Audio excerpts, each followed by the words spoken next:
Activism from boycotts to strikes. Chapter 1. Activism Nuts and Bolts. Boycott info. Corporate heads generally sit in ivory towers smiling to themselves as long as they're selling product. They don't particularly care about some left-wing pinkos blowing off steam at them. They live in a bubble. Some of them don't drive. They have a chauffeur and their own jet, so they never see the common masses. Sometimes protest is good for their business. Not all bad publicity is bad. Ask the pornographer in Los Angeles who was charged with breaking obscenity laws. That was the greatest publicity for him ever, and he won the case too. It's the cost of doing business. Anyone with any intelligence knows there will always be a few sad sacks in the bunch, some being chronic complainers with nothing better to do but raise a stink and try to get something free for themselves. In any event, they don't care unless their bottom line is threatened. This is where boycotts come in. Boycotts are best for high-ticket items like cars, airline tickets, supermarkets, and hotels because every lost sale is a big deal, whereas a chocolate bar maker is better equipped to handle a boycott because even several thousand lost sales won't impact his business all that much. Boycotts have two major impacts. 1. You directly alert the public of your beef with Corporation X.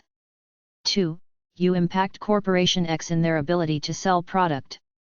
With a boycott, you have to impact public opinion enough such that Corporation X sees the damage, then caves into your demands. It takes a lot of work. Don't be wishy-washy.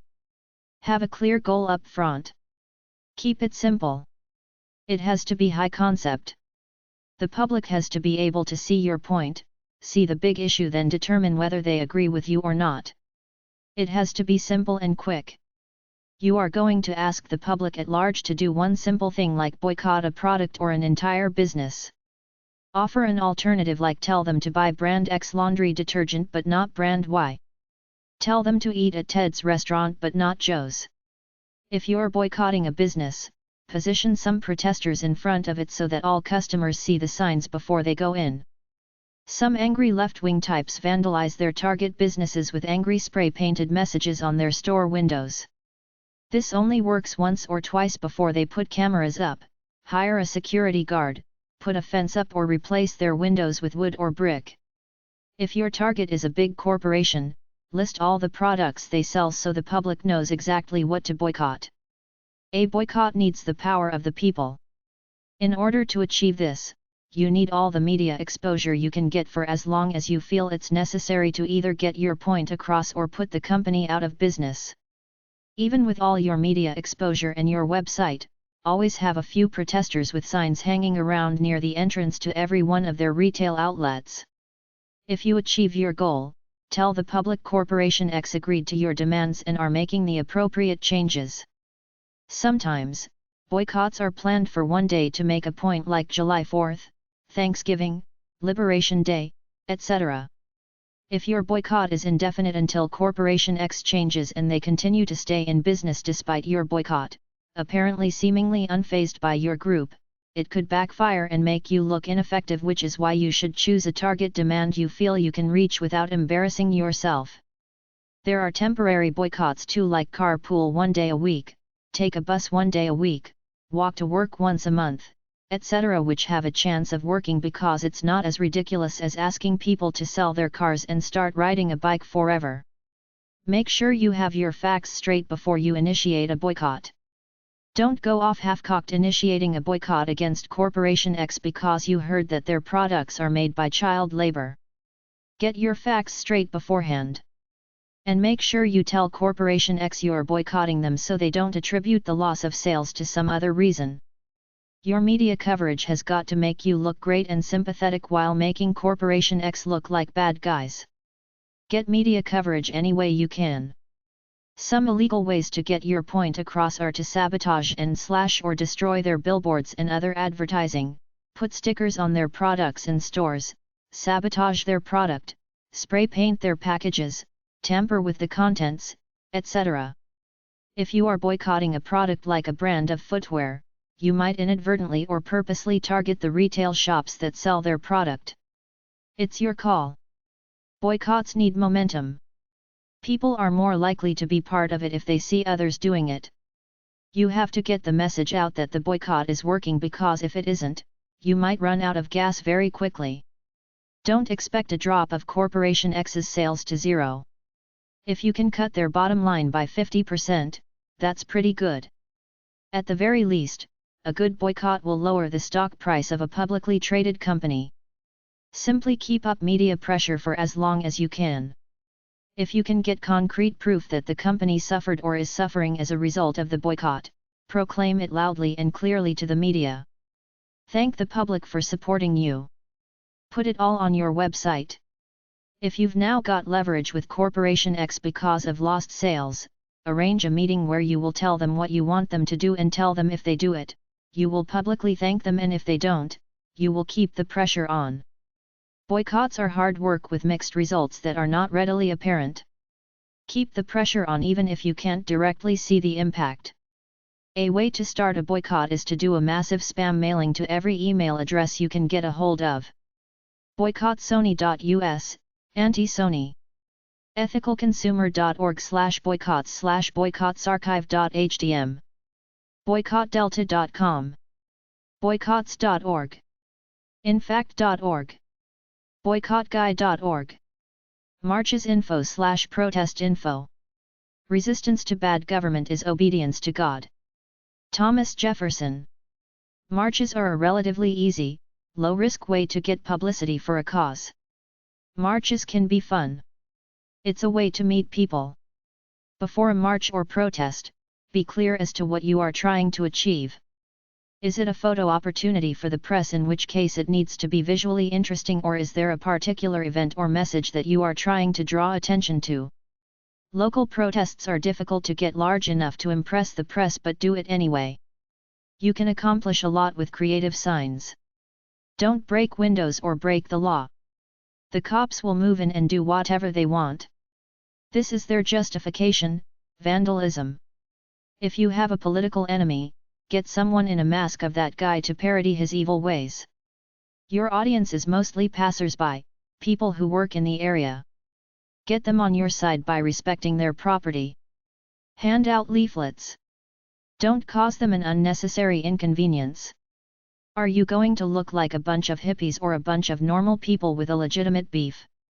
Make things easy for the press and provide the information they need clearly.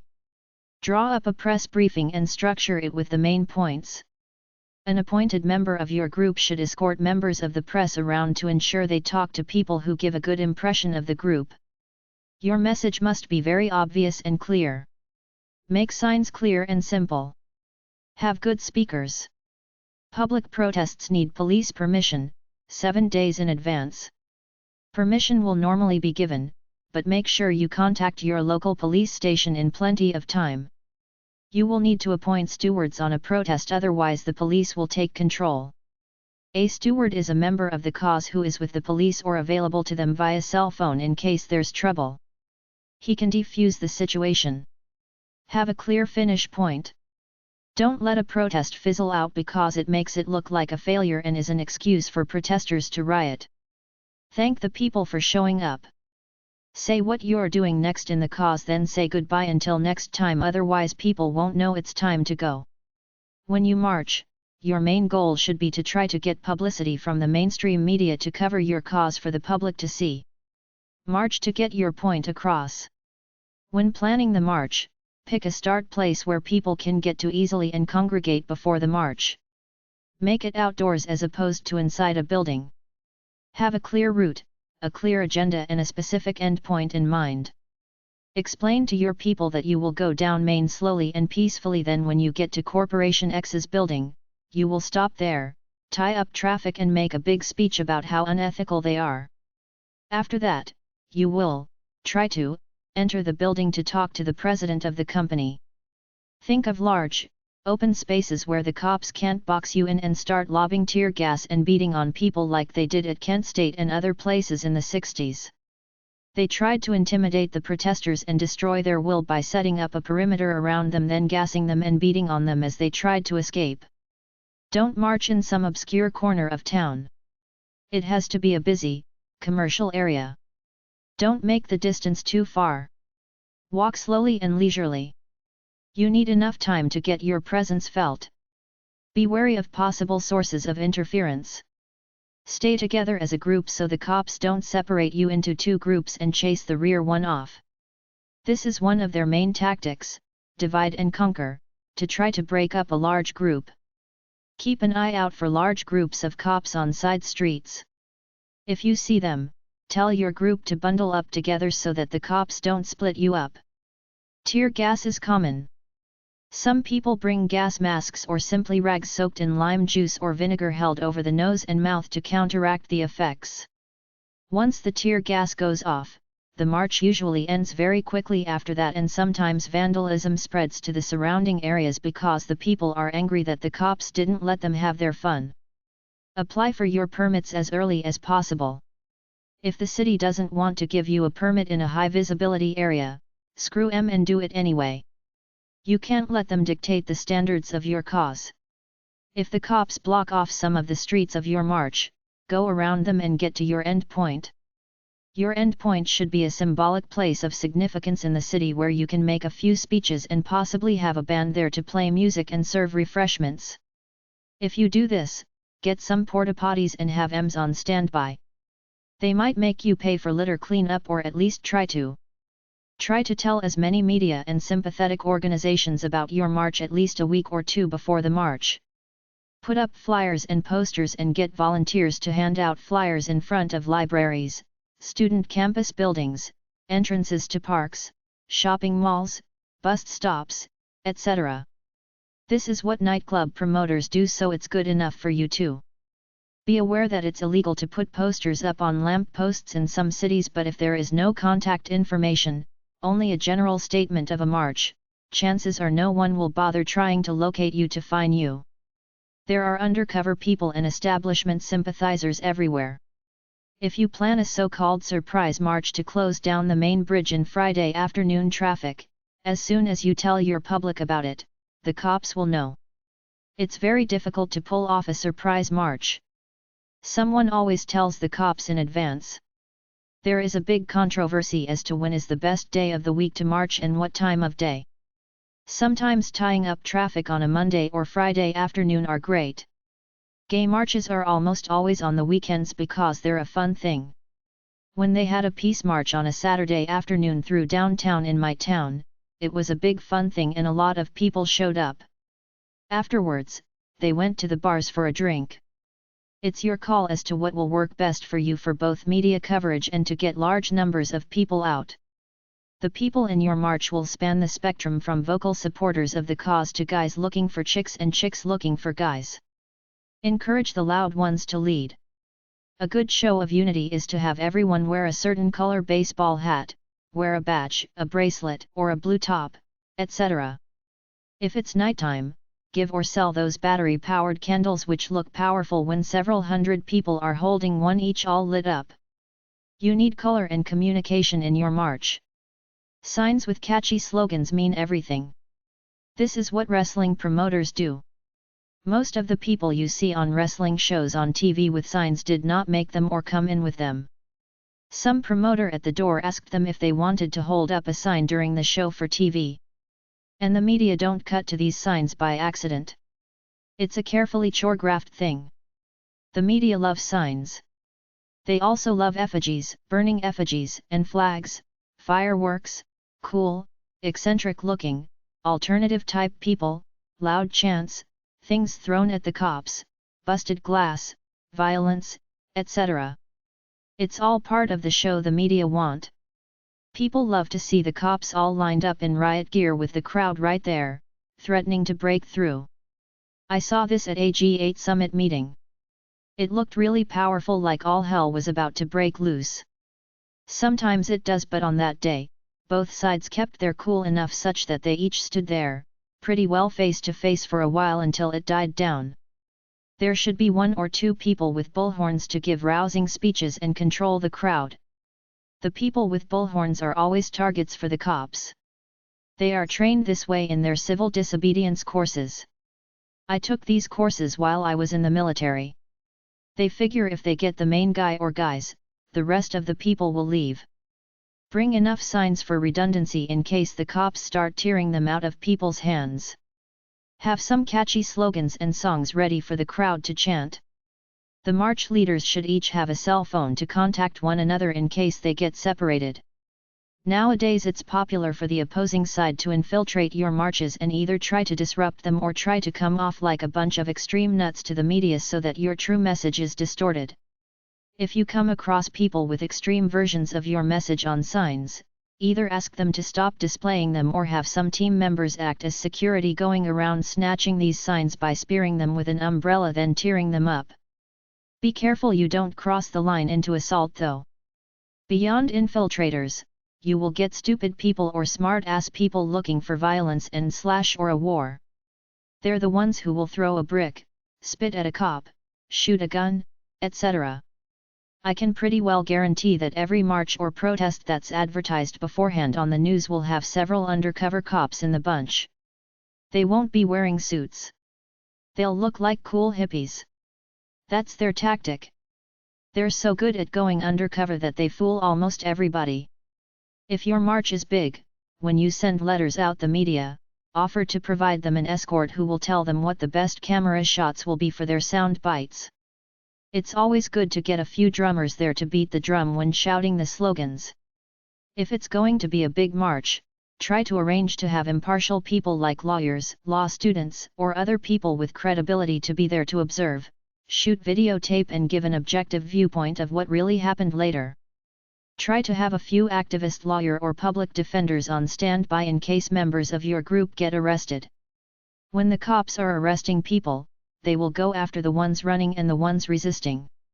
If you can put up a united front, all sit down and link hands together in a chain, that's your best bet. Try to have your own guy plus media there filming the cops trying to break your chain to arrest you. Don't resist. Let them use force to try to break you apart. It will get you public support. Think of a peaceful march like Gandhi. Videotape it.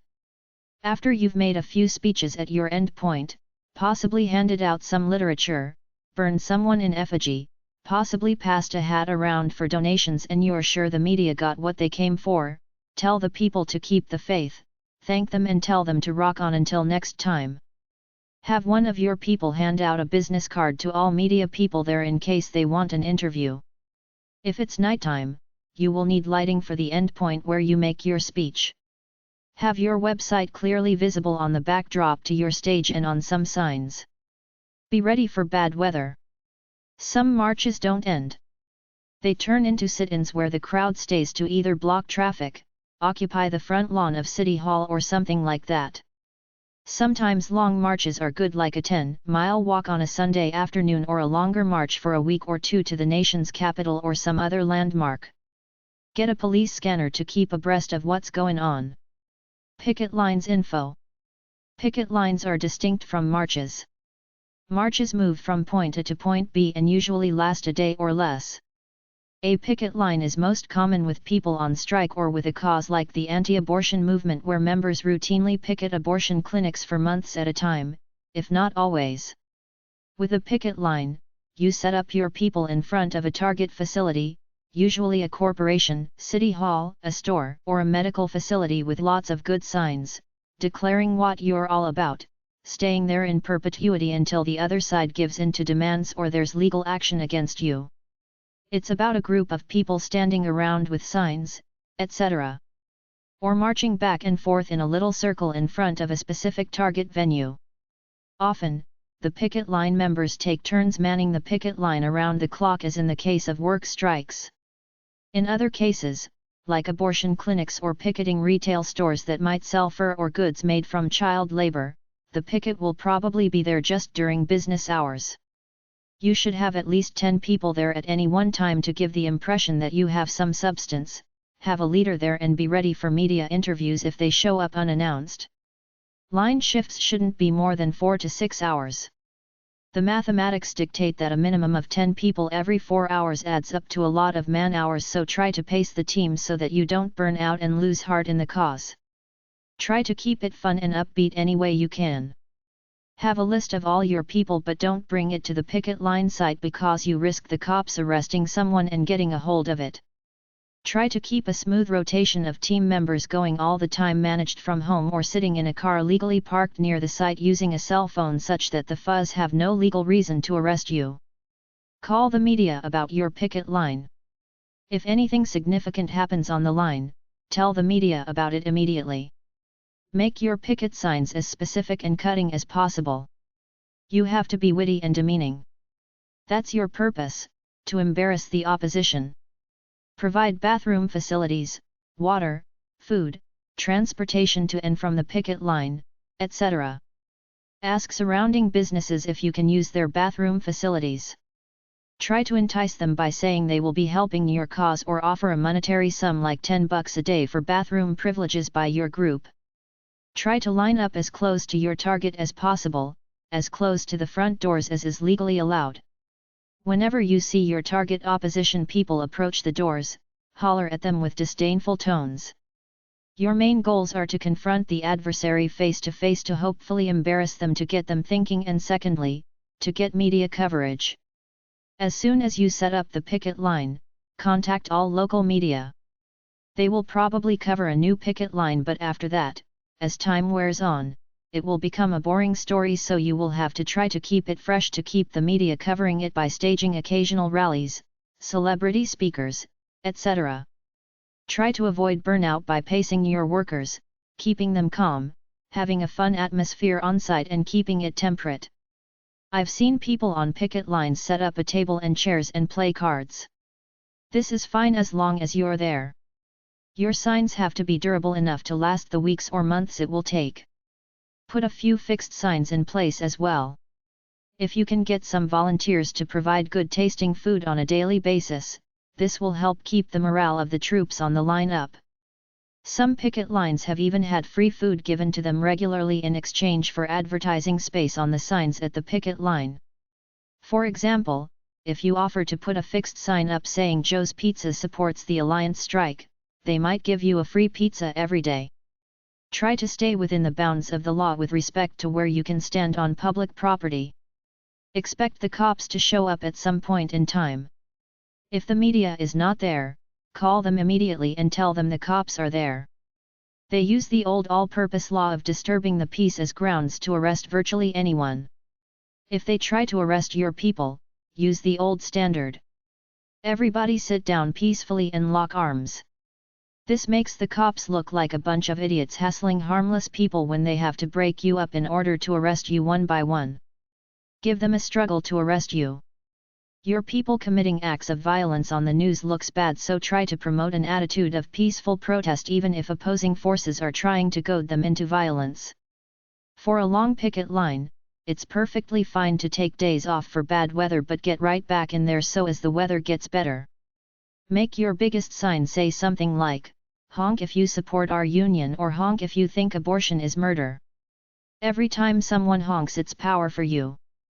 Public meeting/public event. When you have prepared a project and want publicity, have some kind of formal launch event or party where you invite the press, local celebrities, and VIPs. Take your own pictures and video to post on the internet as public domain, for media to take and republish. A public meeting is not a party. It's an event where hopefully people come to hear your cause, but entertainment and food doesn't hurt to get people there. A lot of that politics stuff on TV that looks spontaneous is choreographed and planned out. I saw it myself as a young political volunteer, so don't be above doing the same thing.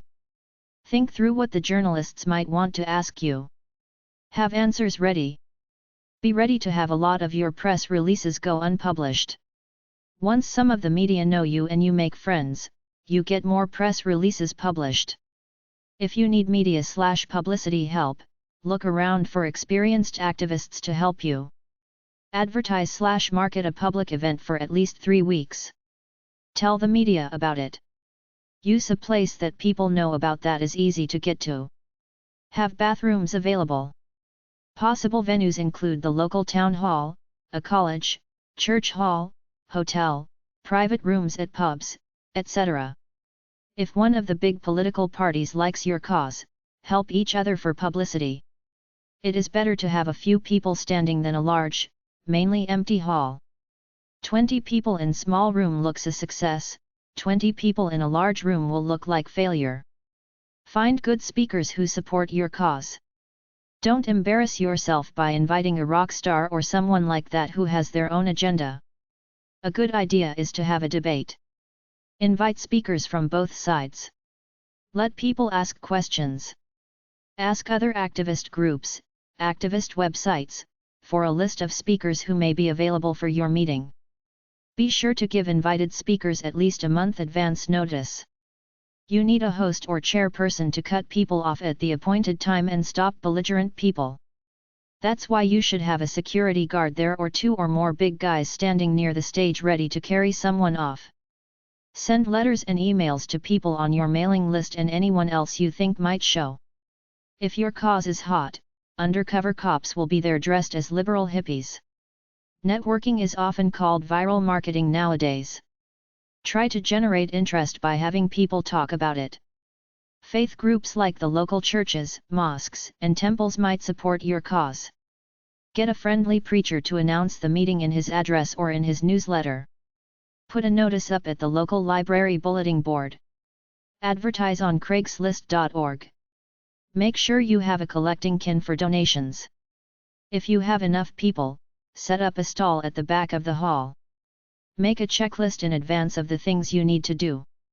Arrive early, so that you can set everything up. Your helpers should also arrive early enough. Identify the speakers and any VIPs early so that they can be greeted and introduced to anyone they ought to meet. Pass out leaflets with your website and email on them to subtly encourage people to sign up for your free newsletter. Try to make everyone feel welcome.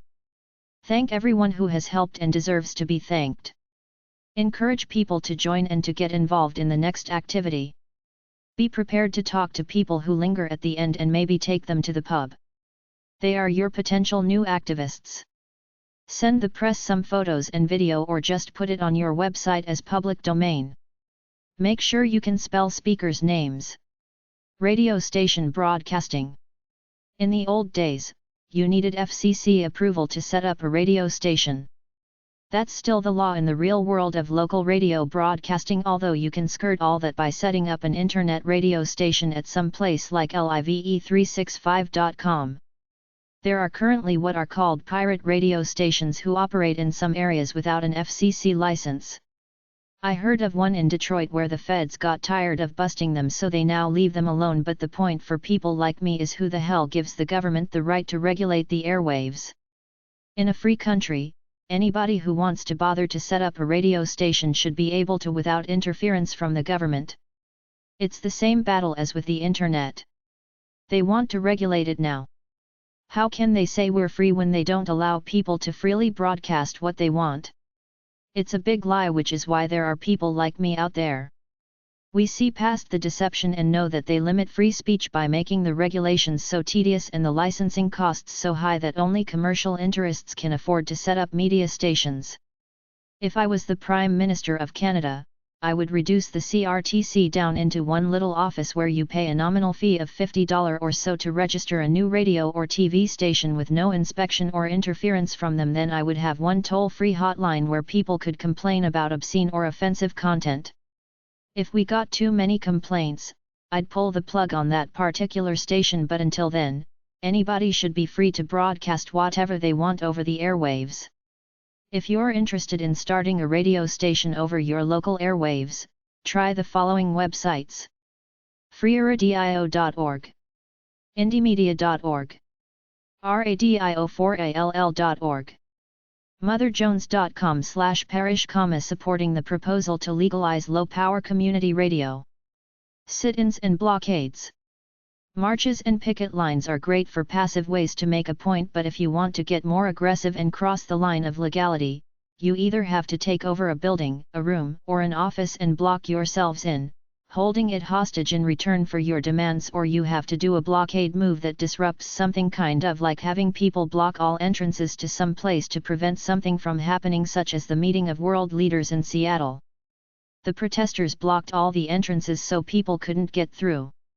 Get in someone's way. Make their daily business tough to conduct. They will then try to remove you any way they can. Expect screams, threats, the cops and legal action. Be careful because there are hotheads out there. If you're standing in front of a bulldozer and the angry driver gets in and starts it up, he may come at you. You never know even if the media is there. Anger knows no bounds. He doesn't realize he could get an attempted murder or murder rap out of the deal. In any case, have your own people there taping the events that unfold. People have been killed this way. There was a woman in British Columbia who got run over by a bulldozer as she stood in front of it. Around the world, there are all kinds of atrocious cases.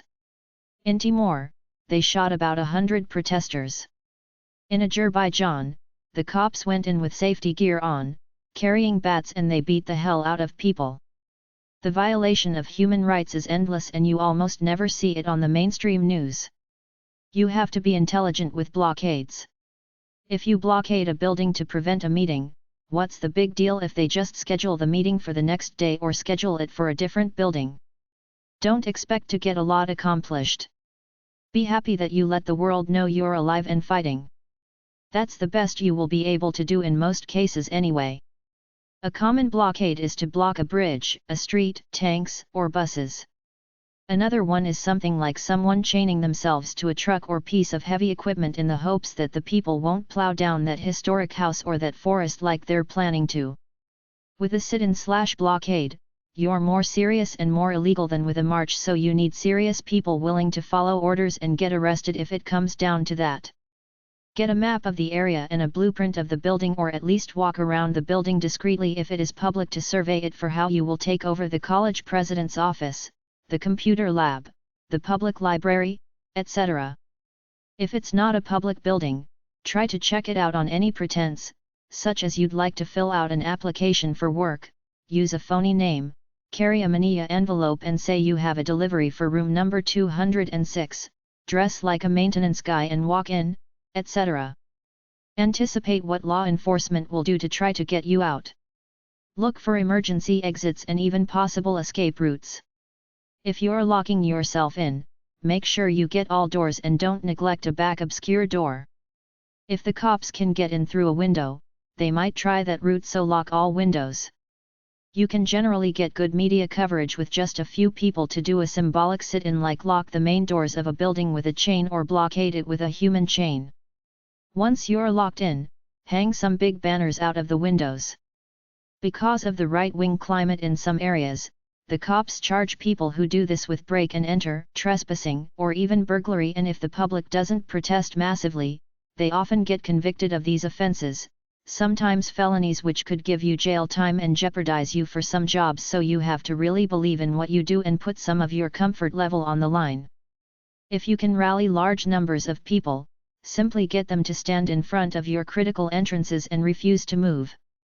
In any event, have a couple of inconspicuous people on the outside looking around, reporting to you by cell phone what the fuzz are doing, where they are. If it's a serious blockade, some police forces have the ability to jam cell phone usage, so have a wireless internet set up too, BlackBerry, where your buddies can email you. If you plan a day-long sit-in, pack food and water on your bodies. If you plan it to be longer, you have to either pack more food, get Confederates to bring it to you if the cops don't mind, as in the cases of some sit-ins on corporate property where the cops back off and say it's a matter between the company and the people, but this is rare. You might have to negotiate to get food brought in if it's a long, drawn-out process. If it's a sit-in behind a fence and there are crowds there, you can easily throw a backpack of food in and blend in with the crowd.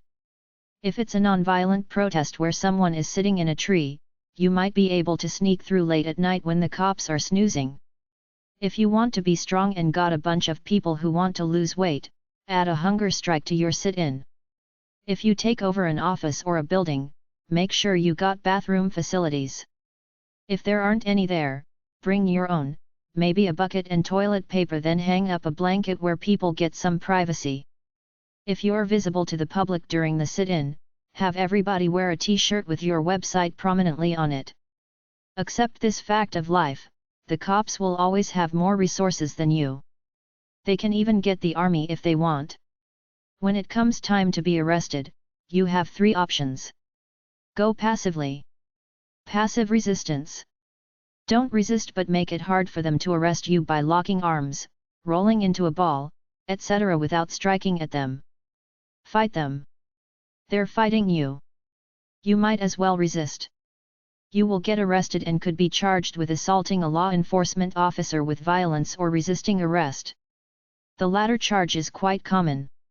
It's part of the cops and robbers game. Run or fight, you got nothing to lose, you're going to jail anyway, but the thing is if you fight, the cops don't mess around. They will spray you with mace, taser you and hit you with their clubs. If you chain yourselves down, the cops can easily tear gas or mace you and you will be feeling pain, so have the keys ready or have a non-participating ally in the crowd have the keys ready in case you need them. Have your legal support and activist lawyers ready after the arrest. Analyze the event and learn from it. There have been blockades on the water like a bunch of little boats stopping some military ships from entering a port and the ones where Greenpeace tried to get in between whaling ships and whales. At least one got rammed by the whaling ship. Bring something to do to pass the idle time like books, a radio, cards, etc. The big protest. It's not that hard to set up a big protest. First try to get on the mainstream media to bring up your topic to get people talking and mad. Find 10 activists in your area in different groups. Get them all to sign into your Twitter activist account. On top of this, put up some kind of free page like on Facebook, WordPress.com, Typepad.com, etc. Get your activists to set up Twitter accounts for their people. When you're ready, Twitter your activists and tell them to Twitter their people to show up at X place at X time to do what you plan to do. You need bathrooms or at least a place to pee with clearly marked signs. The people who camped out on Wall St went to McDonald's. The McDonald's restaurant was pretty good about letting them use their bathroom, but there was only about 100 of them there. If you're talking a huge crowd, you have to try to get commercial sponsors like Coke and Subway to help out with food. You need a leader to guide the people with a bullhorn. Try to schedule speakers like famous activists and even bands to play. The guys who did the Wall St protest had their microphone there powered electrically somehow. I don't know what they used, I think they had a generator, but they invited anyone from the people to come and speak and a bunch of them did. You need lots of people holding up signs for the media. Always be nice to media people. Go out of your way to give them the best spots so they can shoot good video. If it's an overnight sit-in thing, you need good logistics, bathroom, food, protection from the rain, warmth, garbage disposal, fresh water, etc. The guys at Occupy Wall Street said they got a FedEx, UPS, mail address down the street from the protest and people from all over started sending them food, blankets, money, etc. You can get donations by setting up a PayPal account. The following websites are gone, which showcases my belief of thinking hard before you do a protest, because if the endgame is a transient party scene, what's the use? You might end up in jail. OccupySF.com, San Francisco. OccupyWallStreet.org. OccupyWallStreetTNEC.org. Strikes info. It's not about strikes as much as it is about being organized as a group that has more leverage with management than a bunch of disparate workers. The first step is to simply organize and agree to work together as a group of workers somewhere in your beef with your bosses. A strike is a situation where the employees walk off the job and refuse to work until their conditions are met. Workers strike generally because they are demanding higher pay, more benefits, or other concessions from the management of the company. They don't have to be unionized to strike, just united. The downside is that you could strike yourself out of a job. If you're not strongly unionized, the company can fire the bunch of you and hire others. The company could close that particular facility or fold altogether. The power of the strike is to harm the company enough such that they give in to your demands.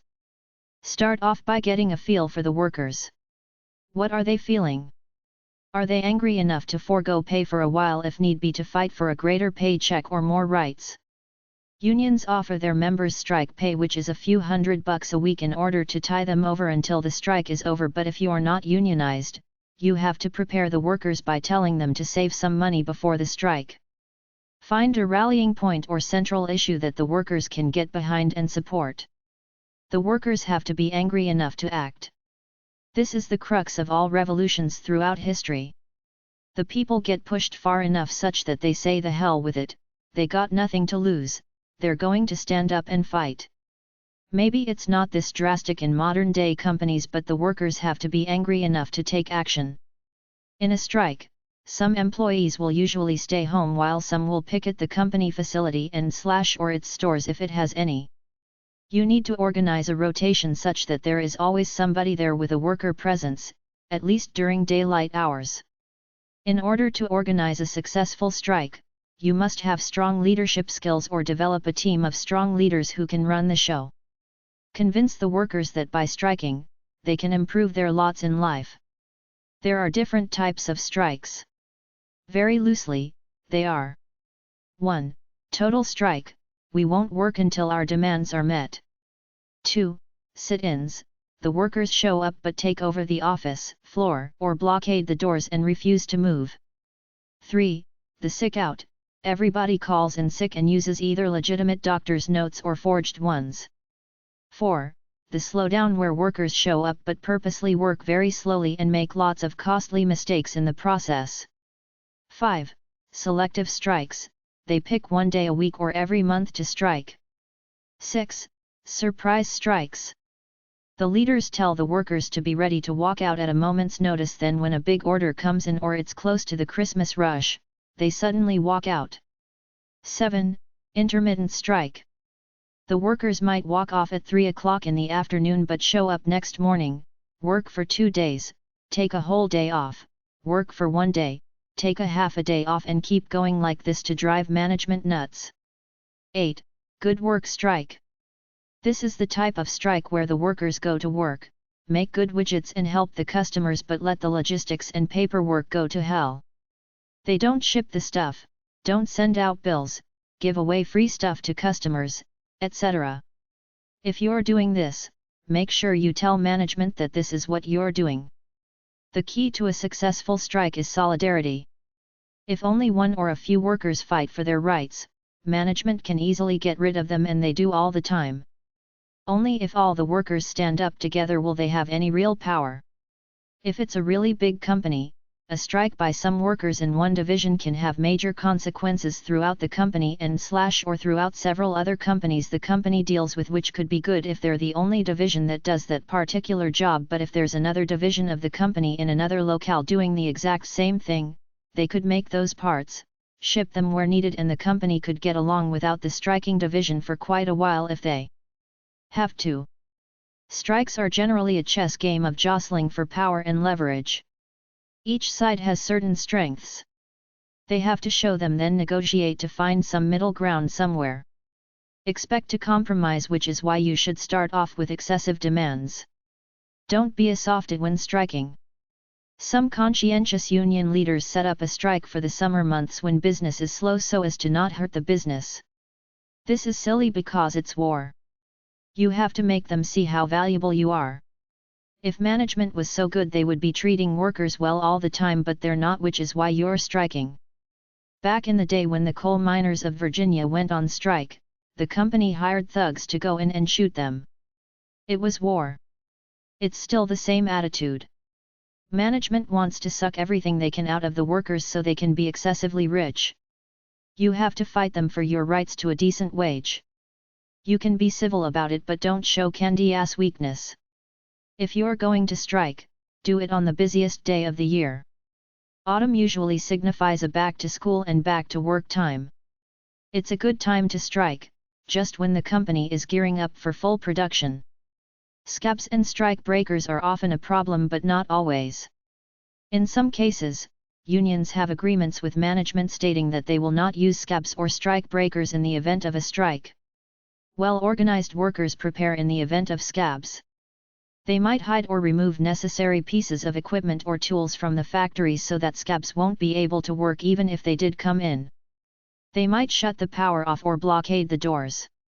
They might attack the scabs or attack their property, their cars and houses. Get as much publicity for your strike as you can. Strike websites. Actionla.org, Action for World Liberation Everyday. AFLCIO.org. AFSCME3800.org, University of Minnesota Clerical Workers Union, Strike Report. electronicintifada.net. en.wikipedia.org/wiki/strike_action. IBEWLOCAL69.com/organize.htm, organize your workplace. IWW.org, Industrial Workers of the World. lib.iup.edu/spec_call/articles/organize_unorganized.html. nc8work.org, North Carolina at Work, labor resource for workers from the state of North Carolina. nerds4gesoc.blogspot.com. newsocialist.org/magazine/43/article18.html, how not to organize a strike. philadelphiacarpenter.org/y_organize.htm. ranknfile-ue.org. struggle.net. votastrike.org. workersrights.org. workrights.org. Telephone, email, fax, and letter campaign/flooding campaign. One of the most effective modes of protest in the modern era is to jam up the telephone, email, and fax lines so much that nobody can call in or out, while also sending letters through the mail because they all have to be opened, which takes time that the assistant or secretary must do at the expense of their other duties. When a corporation or government office gets 20,000 or more messages of protest in the space of a few days, all but the most stupid stop and listen. Radio talk show hosts have been instrumental in forcing changes in both the corporate and government sectors by targeting certain offices and asking the public to flood them with complaints. It works. There's no doubt about it, but most of us are not radio talk show hosts, so we either call a sympathetic one up and get him or her to help us, write a book and go on a book tour, appear as a guest on shows that will have us, send letters to the editor in newspapers, write articles for newspapers, promote our causes on our websites, and get publicity for our targeted flooding campaign any way we can. Flooding campaigns are relatively easy. They are a method of protest within the system, they don't cause much of a sacrifice of comfort level, and they're not illegal, so just about everybody can participate, but you have to get the word out somehow. That's the hard part. Politicians need votes. Corporations need customers, so if you and your people send hundreds to thousands of letters stating you had better do this, or I won't either vote for you or buy your product, plus I will tell everybody I know about you, they will listen unless they're extremely stupid, which is a just cause for impeachment or getting thrown out as head of a company. If you're conducting a letter-writing campaign, in order to ensure a high volume of letters, send the people on the mailing list of your organization 1 or 2 pre-stamped envelopes, which will make it very easy for them to send their letters. Postcards are even better because they're cheaper and the written message is open for everybody to read, including the secretaries, which might embarrass the corporate head enough to do something about it. You can even get protest postcards printed up with a funny image or message on the front that's not so insulting that it's illegal, then distribute them to your friends for mailings. If you are registered as a non-profit organization, you get special rates for bulk mailing. For some government offices, you don't need a stamp to send mail. Secretaries are screeners. They can easily toss a few hundred protest letters away, but if it's 20,000 or the phone, fax, and email lines are constantly jammed, they can't hide it from the boss. Some computer experts have rigged up software that constantly sends emails, faxes, and makes telephone calls to specific numbers, all free through the internet. There was one guy who rigged it up such that a software program constantly called a company's toll-free line and called it so much that at about 25 cents a call with 100 or so lines, they got a big phone bill at the end of the month. It doesn't matter if you supply your people with an exact script of what to put in their correspondence or let them write their own. It will be obvious that this flooding campaign originated from a central source. That won't be the issue. The issue will be whether your power in numbers of people has some effect on altering the decisions of the players in power. If you're super savvy, get both the home and the office addresses of the people you're targeting. It shouldn't be too hard with a bit of research on the internet. Send correspondence to their homes. This will really irk them. If you have an email mailing list of all your members, send them all out an email telling them to email, internet fax, and internet phone your target. While you are doing your flooding campaign, get a list of all local, relevant media addresses and ask your members to flood them with messages about your position in this issue. Tell them about the flooding campaign and ask the media to further provide these addresses or at least to show your website when they talk about it in their newspapers and on their radio and TV news shows. After it's all over, call up your target and thank him or her for having had the intelligence and the fortitude to change his point of view. Thank your members and the community in a public way too, hopefully through the media in either an open letter or in an interview on TV. Twitter and Facebook rallying of the troops. Twitter and Facebook are good because they're free and they already have a membership that are somewhat motivated to join you, plus you're easy to find on their search engines if you use the right terms. In my opinion, you have 3 good options. 1.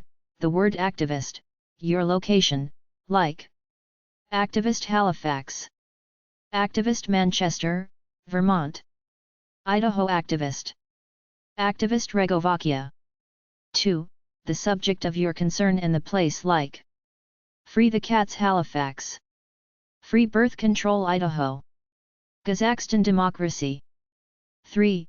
Combine steps 1 and 2 like Free the Cats Halifax Activist, Free Birth Control Idaho Activist, Kazakhstan Democracy Activist. If it's not an emergency, your goal is to get members by posting relevant comments about the issue here and there.